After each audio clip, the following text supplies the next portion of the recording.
Hello everyone, welcome to the first video on my YouTube channel. So today I'm going to tell you very important things that you should know before planning a trip to Ladakh. So quickly jumping into it. First thing, prepaid SIMs don't work there.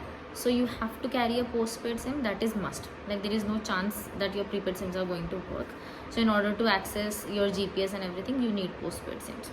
And plus Wi-Fi is also great there. The stay in which we stayed, the Wi-Fi was really great. So you can work, cafes में भी Wi-Fi है. So yeah, but still get a postpaid SIM. Then next thing is, yeah, please take at least one entire day for yourselves to take rest and get adjusted to the weather of Ladakh, to the oxygen levels of Ladakh, because as you must know, Ladakh is already at a higher altitude, so you might face some altitude sickness like breathing problem or mild headache or little nausea.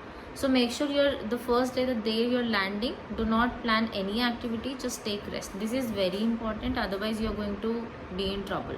So do not try to explore everything on the first day. Not everything, just don't do anything on first day. Now the next thing that you should know is how many days should you spend in Ladakh. So we have been in Ladakh for 5 nights and 6 days, and trust me, we were not at all happy with it, because there were a lot of things, lot of villages that we did not explore. So if you ask me, you have to give 7 to 8 days at least when you're going to Ladakh. And if you want to explore properly all the villages, like going to Turtuk and Somuriri, and covering everything other than the most famous places, please take 10 to 12 days in order to stay in Ladakh. And yeah, in which kind of stays should you prefer there? I would say prefer homestays, the local homestays which are there. They are very beautiful, and if you want to explore the authenticity of Ladakh, that is the right place. They'll give you delicious Ladakh food also, the famous butter tea as well, so you'll be able to enjoy it properly if you take homestays there. Then one more important thing that you should be doing on your very first day that you reach Ladakh is take permits.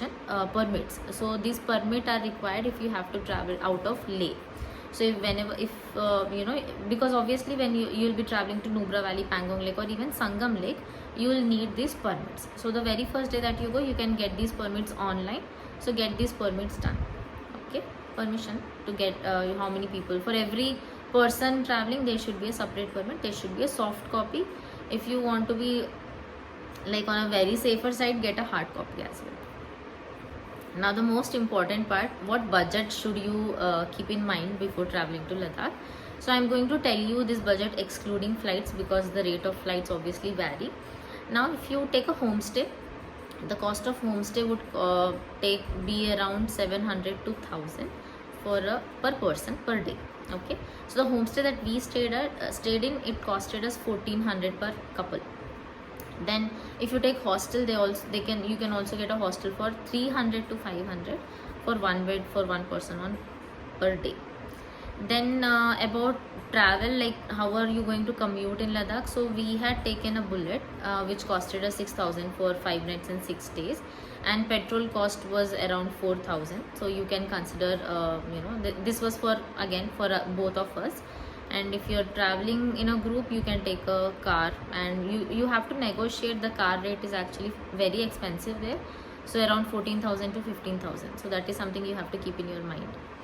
And the food cost for it costed us around 400 to 500 per person per day. Okay, and the entry tickets wherever you go to monasteries or any museums or anything, it was not more than 30 per person. One more thing that you have to keep in mind is the cab fare from airport to your homestay. So if you have not pre-booked any cab or anything like that, you can get cabs at the airport also. But the cost of the cabs there, you won't find Olay and Uber also. This is also something I forgot to say. You don't have Ola or Uber cabs there. The local cabs are there, and they are very much available.